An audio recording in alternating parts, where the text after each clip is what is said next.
Price action road map series का यह हमारा छठा वीडियो है।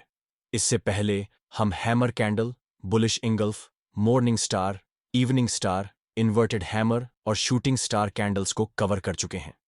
आज हम उसी रोड मैप को फॉलो करते हुए बेसिक प्राइस एक्शन में कैंडलस्टिक पैटर्न के अंतर्गत ट्विजर टॉप और ट्विजर बॉटम पैटर्न को डिटेल में समझेंगे। सबसे पहले ट्विजर टॉप पैटर्न को समझते हैं। ट्विजर टॉप कैंडलस्टिक पैटर्न में दो कैंडल्स होती हैं। पहली एक ग्रीन बुलिश कैंडल और दूसरी रेड बेरिश कैंडल। इस पैटर्न में ग्रीन कैंडल की क्लोजिंग लेवल पर ही रेड कैंडल ओपन होती है और नीचे जाकर लगभग ग्रीन कैंडल के ओपनिंग लेवल के पास क्लोज होती है। नतीजतन चार्ट पर एक खास तरह का ट्विजर टॉप पैटर्न बनता है जो आमतौर पर ट्रेंड रिवर्सल का संकेत देता है। मार्केट में जब एक शॉर्ट टर्म बुलिश मूव आता है और प्राइस अपने रेजिस्टेंस एरिया के पास जाकर एक ग्रीन बुलिश कैंडल के साथ क्लोज होती है तो यह एक इंपॉर्टेंट लेवल बन जाता है। अब अगर नेक्स्ट कैंडल की ओपनिंग भी उसी लेवल पर हो लेकिन प्राइस अपना पुराना अपट्रेंड कंटिन्यू करने की बजाय नीचे जाकर क्लोज हो जाए तो चार्ट पर एक ट्विजर टॉप पैटर्न फॉर्म होता है। इसका मतलब यह है कि जिस ग्रीन कैंडल ने प्राइस को ऊपर पुश किया था उसी लेवल से रेड कैंडल ने प्राइस को वापस नीचे खींच लिया। इसका सीधा संकेत यह है कि मार्केट इस समय अपने रेजिस्टेंस एरिया को ब्रेक करने में असफल रहा है या फिर सेलर्स प्राइस को ऊपर नहीं जाने देना चाहते।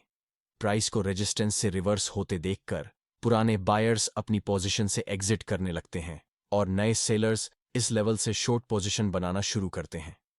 इससे सेलिंग प्रेशर बढ़ता है और प्राइस नीचे गिरने लगती है। इस तरह की स्थिति में आप रेड कैंडल की ओपनिंग से थोड़ा ऊपर अपना स्टॉप लॉस लगाकर एक शॉर्ट ट्रेड एंट्री ले सकते हैं। निफ्टी 50 के 31 जुलाई के 5 मिनट टाइम फ्रेम चार्ट को देखें तो मार्केट ओपनिंग के बाद कुछ समय तक साइडवेज मूवमेंट में रहता है।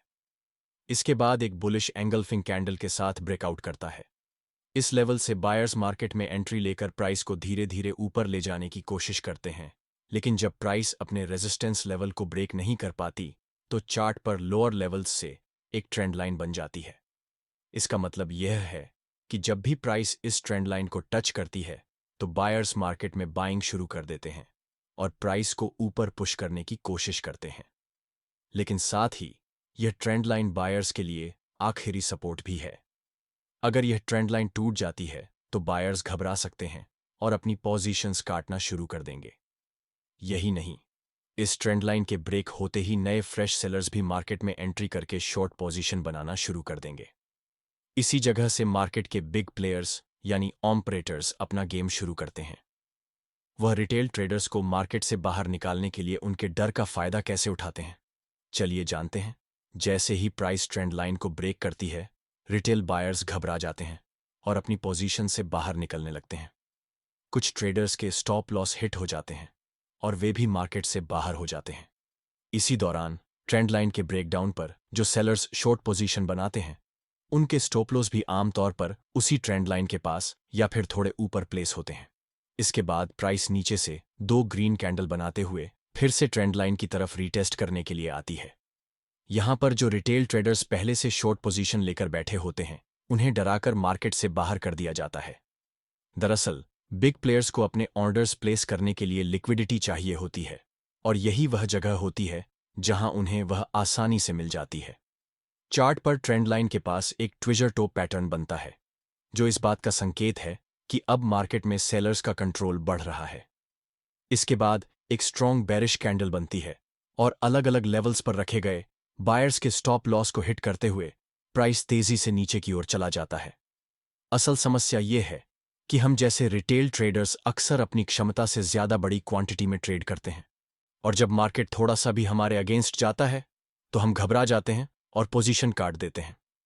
इसी तरह बायर्स और सेलर्स के डर का फायदा बड़े ट्रेडर्स उठाते हैं और उन्हें मार्केट से बाहर करते हैं।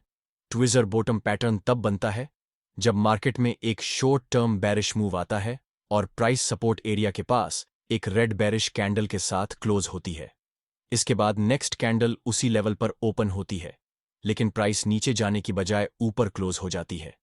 यहां पहली रेड कैंडल ने जहां से प्राइस को नीचे धकेला था वहीं दूसरी ग्रीन कैंडल उसी लेवल तक प्राइस को वापस ऊपर खींच लाती है। इसका मतलब मार्केट उस सपोर्ट लेवल को ब्रेक करने में नाकाम रहा है या फिर बायर्स प्राइस को नीचे गिरने नहीं देना चाहते। प्राइस को सपोर्ट से रिवर्स होता देखकर सेलर्स अपनी पोजीशन से बाहर निकलने लगते हैं। वहीं दूसरी तरफ फ्रेश बायर्स एंट्री करके प्राइस को ऊपर पुश करते हैं, जिससे बाइंग प्रेशर बढ़ जाता है और मार्केट ऊपर निकल जाता है। ग्रीन कैंडल की ओपनिंग के थोड़ा नीचे स्टॉप लॉस लगाकर यहां लॉन्ग ट्रेड में एंट्री की जा सकती है। अब एक एग्जाम्पल देखते हैं। यह निफ्टी का 20 जून का 5 मिनट टाइम फ्रेम चार्ट है।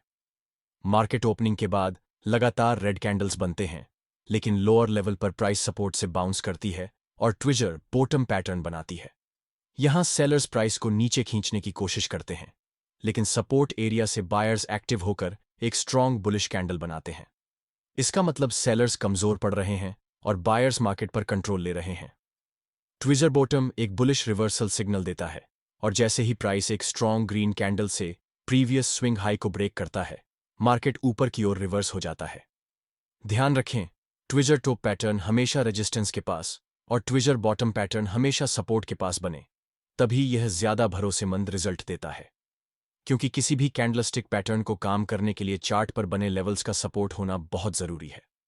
अगले वीडियो में हम ड्रैगनफ्लाई डोजी और ग्रेवस्टोन डोजी कैंडलस्टिक पैटर्न को डिटेल में समझेंगे। अगर आपको यह वीडियो अच्छा लगा तो इसे लाइक और चैनल को सब्सक्राइब जरूर करें। धन्यवाद।